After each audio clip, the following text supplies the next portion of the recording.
Show some gratitude, the head of growth demanded. In the all-hands meeting, I put up the client retention chart. He stared at the two starkly different trend lines labeled before me and after me. The CEO, watching him, slowly put his face in his hands. "You're welcome," Tyler smirked, arms outstretched like he'd just invented the damn wheel, while half the team clapped like trained seals. My Slack pinged with a string of flame emojis from a junior rep. "Tyler's growth playbook is fire, fire, fire." "Yeah, sure. If by playbook you mean Control+C, Control+V on everything I built from scratch over the last 3 years while eating lunch alone at my desk." Let me back up a second. 6 months ago, we're hemorrhaging clients like a busted artery. Our renewal rate was circling the drain, 45% and dropping. Leadership blamed the market, the product team, even shifting customer psychology, whatever the hell that means. Meanwhile, I was in the trenches, stitching retention back together with a needle of CRM data and duct tape made of Post-it notes and old Zendesk tickets. I ran pilot programs nobody asked for, hacked a Net Promoter Score tracker out of Google Forms, and built an onboarding journey so smooth even the angry guys from legacy clients stopped calling the CEO's assistant on her personal line. And slowly, quietly, the bleeding stopped. Not that anyone noticed. They were too busy hiring Tyler. Tyler came in hot like a gender reveal wildfire. Business cards, still warm from the printer, are perfectly tousled like he got styled by a hurricane with good taste. First week, he rolled into the Monday stand-up with a slide deck so aggressively branded it gave 3 designers a migraine. "We need to scale our retention infrastructure," he said, like I hadn't just spent 2 years doing exactly that with a budget the size of a Chipotle order. "The foundation is there, sure, but what we need now is a growth mindset." I didn't speak, just blinked at the word foundation and fought the urge to throw my coffee at the wall. At first, it was little things. He'd reword my talking points in meetings and repeat them louder, rename a few workflows and call them his Tylerized versions. Every win somehow got funneled through his personal funnel of delusion. Client XYZ renewed for another year. Tyler's strategic vision. Churn down 20%. Tyler's innovative tweaks to the retention flywheel, which, in fact, was just my spreadsheet with the colors changed and a circle graphic added. Even my monthly client sentiment roundup, something I curated like a bloodhound sniffing for red flags, got renamed Tyler's Pulse Report. I started saving everything. Every changelog, every Slack thread, every email he CC'd himself on after the work was done. A private Google Drive folder called Insurance, neatly organized like a digital middle finger. If Tyler wanted a war of attribution, fine.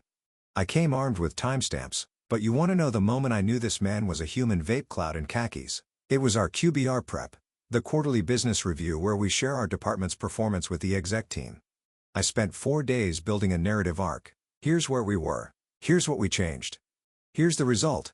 Clear. Simple. Bulletproof. I sent him the deck for feedback, evilly still assuming we were on the same team. The morning of the presentation, I opened the shared doc. He deleted the entire background and strategy slide, replaced it with a photo of himself speaking at some marketing conference and a quote, "Success is not an accident. It's growth." I laughed out loud in the middle of the open floor. Everyone turned. I just shook my head and went to refill my coffee. That meeting, he presented my numbers, my charts, my story, stripped of every ounce of credit. The CEO nodded along like Tyler had cracked the Da Vinci Code and the head of product actually clapped. I took a breath, I smiled, and I started keeping better receipts. It started with a missing CC, then another, then an entire thread about the renewal campaign for our biggest client. Gone. Vanished, like I'd never existed. Only found out about the meeting because someone from legal asked me to resend the contract timeline. When I checked the invite list, my name was nowhere. Just Tyler, 3 interns, and the CEO's assistant sitting in like a hostage. I asked Tyler, point blank, if I'd been accidentally dropped. His reply? "Oh, you're still looped in spiritually." And then he winked. Winked. We were sharing some inside joke and not actively lighting my work on fire in slow motion. Meetings got worse. He'd let me talk for maybe 5 seconds before steamrolling in with, "What she means is," followed by some jargon-laced remix of my point that had all the nutritional value of a styrofoam peanut. I'd bring up metrics, actual numbers from our CRM, and he'd interrupt with made-up ones he'd heard from sales. Suddenly, every idea I floated had a Tyler-branded version by the next sprint. "I've been thinking," he'd say, staring at my bullet points like they were his reflection. "What if we reimagined the entire renewal funnel as a journey instead of a destination?" "Oh wow, Tyler," someone would chime in, "that's so visionary." And I'd sit there, taking notes on my own erasure. I went to HR once, just once. The woman, Jessica, I think, or maybe a Charbot 9000, smiled like she was made of expired yogurt and said, I've worked with Tyler before.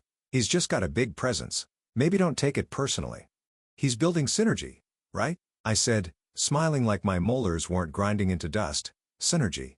She nodded like she just solved misogyny with a scented candle. You're a team player. Just give it time. Sure.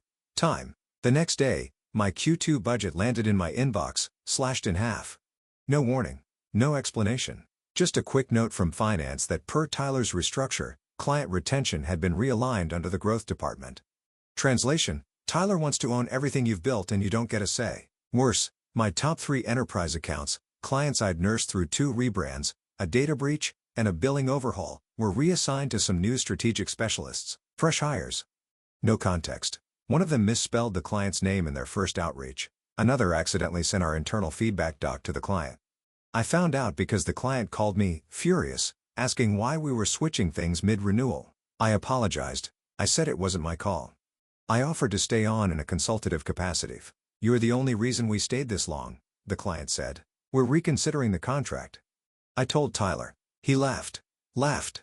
Hey, can't win them all. Besides, churns just feed back at scale. I stared at him. My jaw actually popped from how hard I clenched. And that was the moment. Not the erasure. Not the insult. Not even the budget evisceration. That line.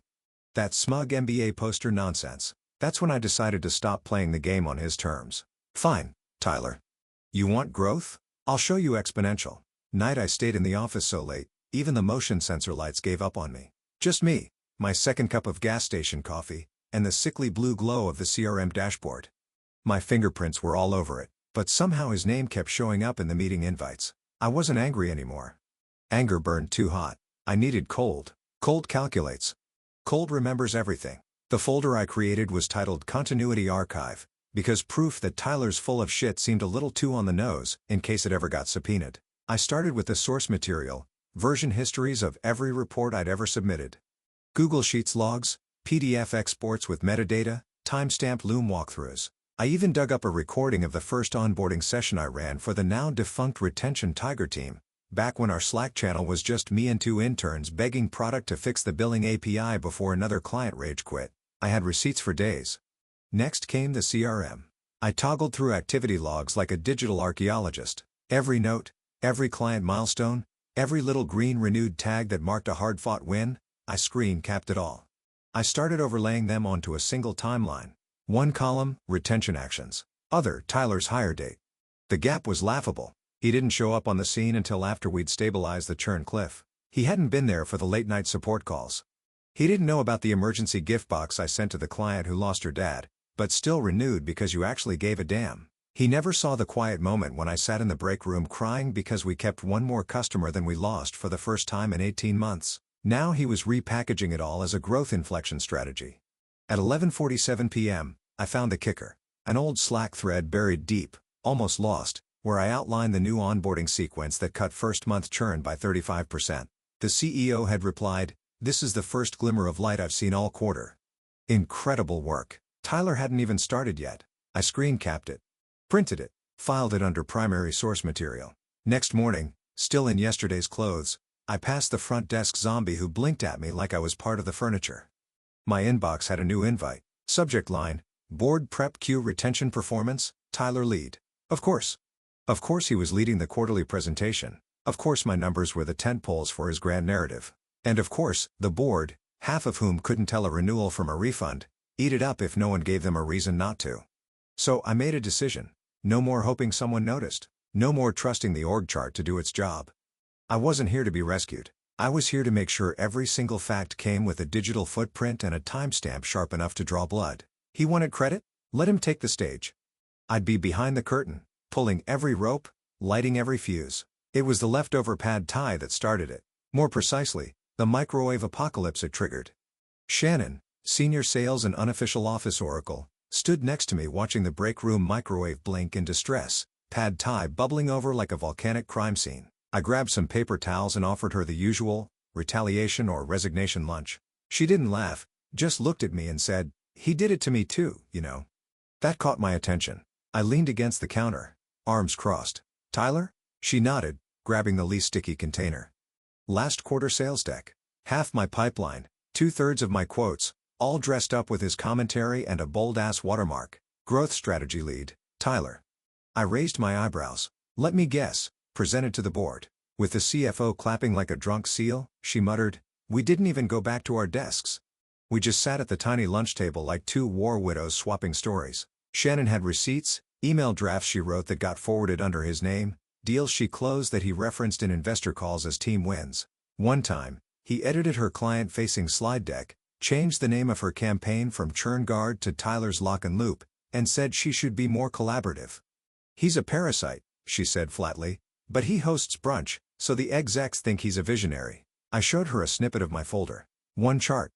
Online client retention month-over-month, pre/post Tyler. Shannon stared. "He's pitching that chart in his VP packet." I looked up. "Excuse me." She pulled out her phone, scrolled for a second, then turned it to show me an internal memo. Subject, Leadership Promotion Forecast Q4. Under VP Growth Candidate, there it was. Candidate has demonstrated exceptional leadership in improving client retention and revenue expansion was even a bullet point. Quarter-over-quarter client retention growth attributed to Tyler's strategic initiatives. My jaw didn't drop. My heart didn't race. I just took a breath that tasted like burnt noodles and humiliation.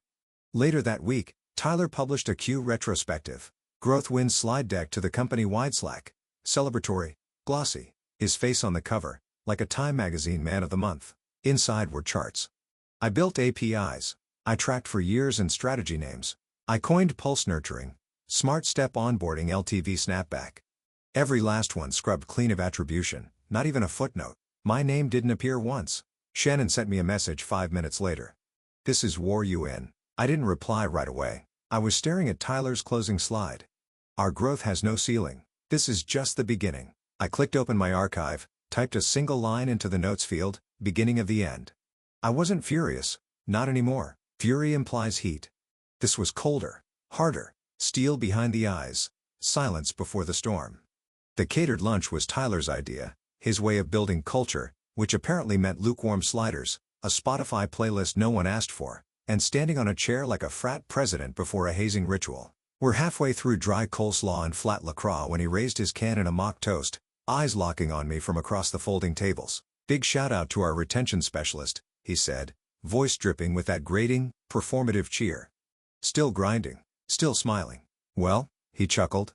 "Maybe you'd be VP by now if you smiled more." The room erupted. Not laughter, just the awful, nervous kind of chuckle people give when they don't know if they should laugh or apologize. One of the interns actually winced so hard he dropped a fork. I didn't flinch. I didn't even blink. Just put down my fork, stood up, and walked out the side door like I was going to the restroom and never came back. Back at my desk, I stared at the Google Slides tab for the retention deck I'd been building in secret, the one slide before me/after me, staring back like a dare. I hovered my mouse over the file name. My finger twitched toward delete, because what was the point? I'd done everything right, over-delivered, over-documented, built the infrastructure Tyler now stood on like it was a TED stage, and here I was, pushed to the perimeter of my own narrative, reduced to the cold girl who didn't play the political game. My eyes stung. I wasn't going to cry, but I did close the tab. Couldn't look at that green line anymore. It felt like a lie. That night, I poured a glass of wine, turned off all the lights, and opened Slack on my phone just to scroll numbly. That's when I saw it, buried in an old thread from over a year ago, back when we were clawing our way out of churn hell, was a message from the CEO. It wasn't long. Just 6 words, posted after I shared the first net positive client retention report. "You might have just saved us." Oh, emoji? No performative enthusiasm. Just something real, something solid. I stared at that line for a long time, read it over and over until it etched itself onto the back of my eyelids. Then I reopened the deck, added another slide, not to explain, to timestamp, to prove that night I didn't sleep. I worked. I rebuilt the deck from scratch. No fluff, no brand templates, no Tyler quotes.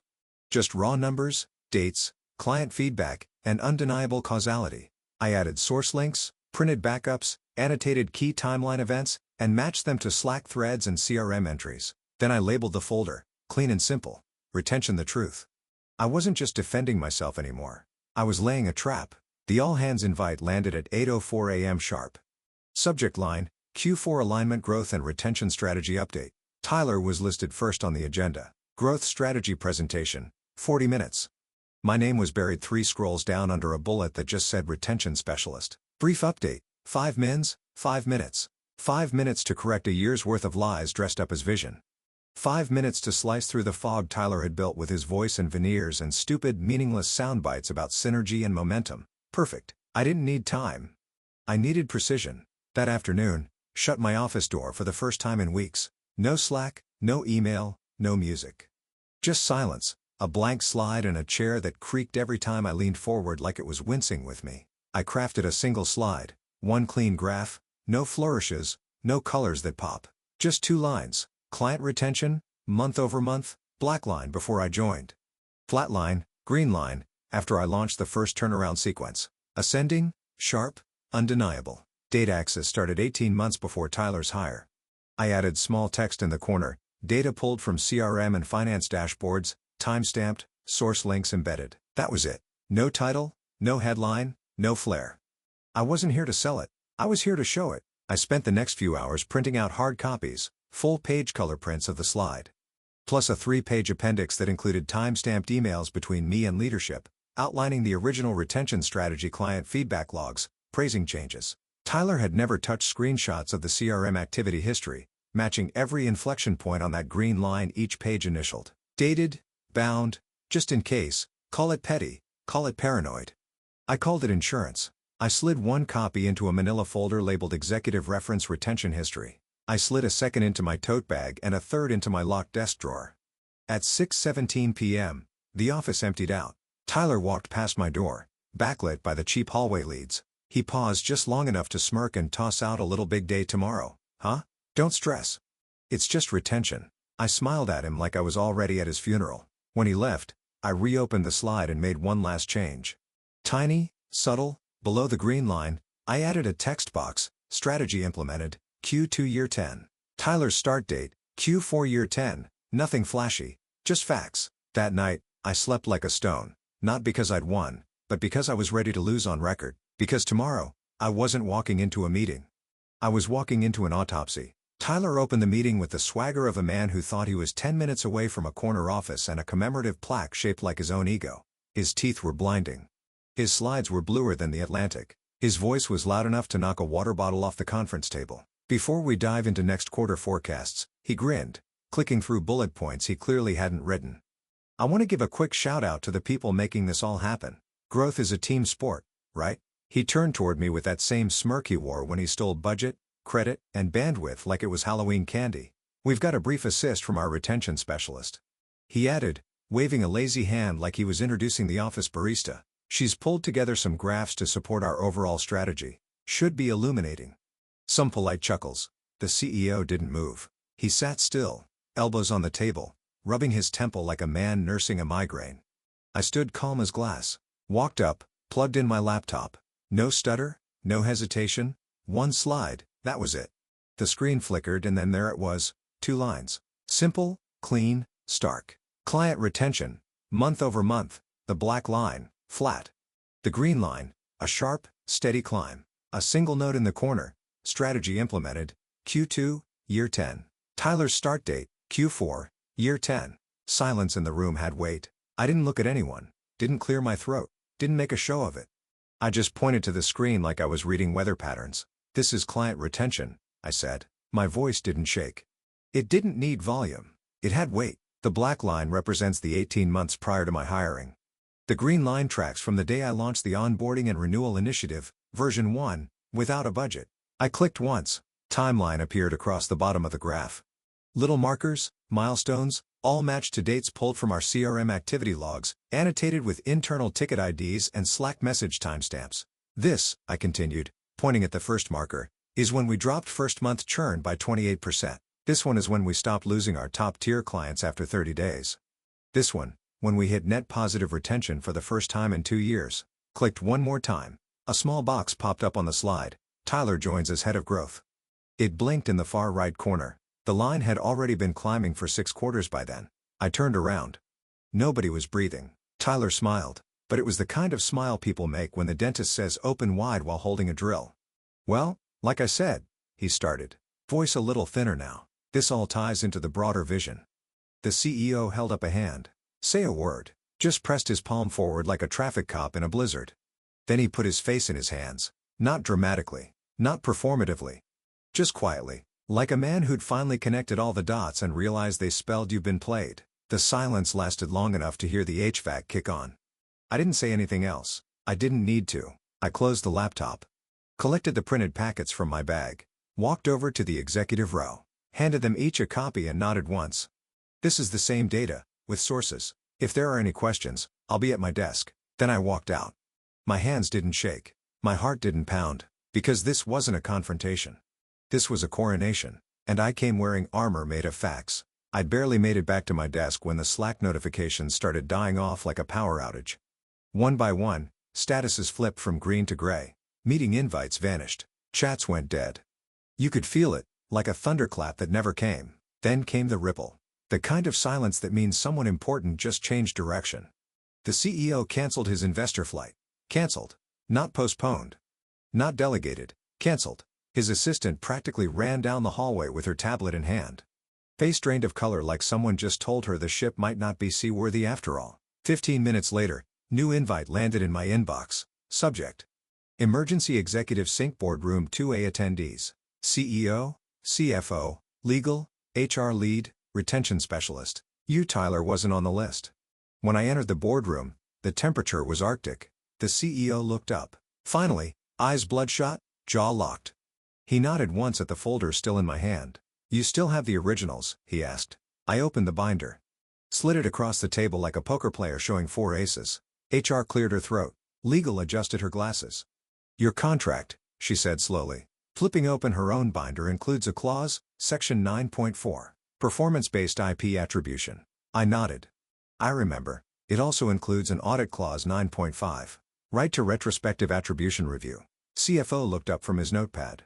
We've already pulled Tyler's decks. There are consistencies. Inconsistencies was generous. He lifted full paragraphs from my quarterly briefs, then changed a few verbs like it was a high school book report. Even the visuals had metadata tags, my initials, timestamps from before he was hired, source files linked to my shared drive.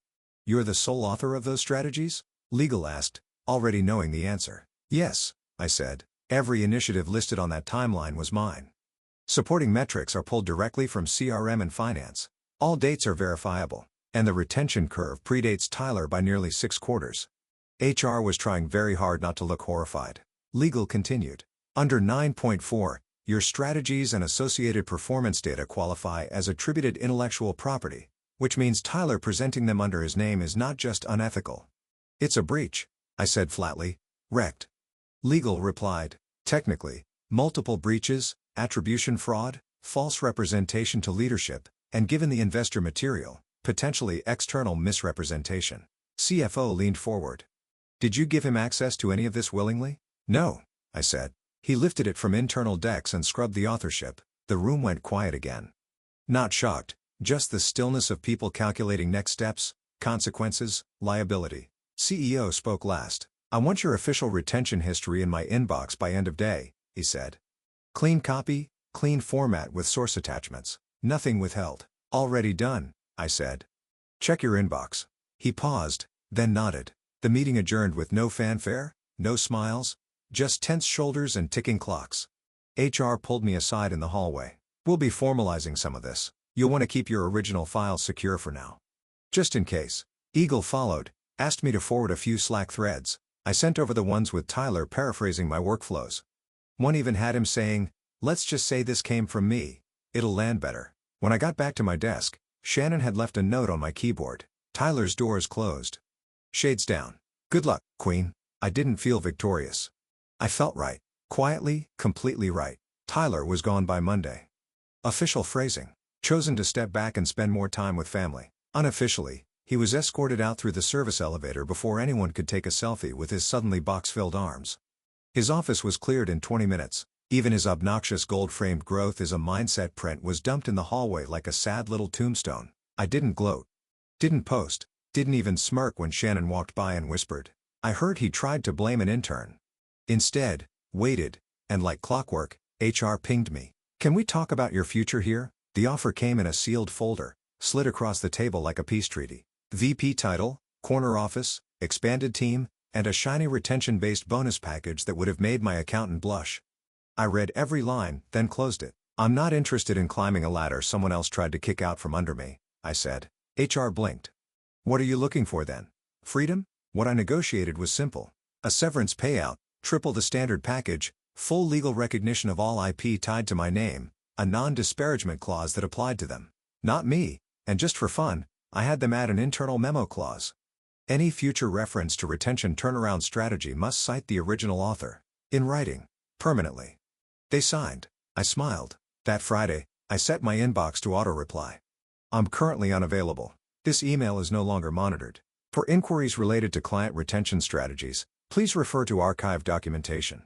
For everything else, best of luck." Then I turned off my phone, packed a weekender bag, and met my lawyer at the airport. We were flying to Portland, where an early-stage startup, run by none other than Shannon, was quietly building a subscription platform from the ground up.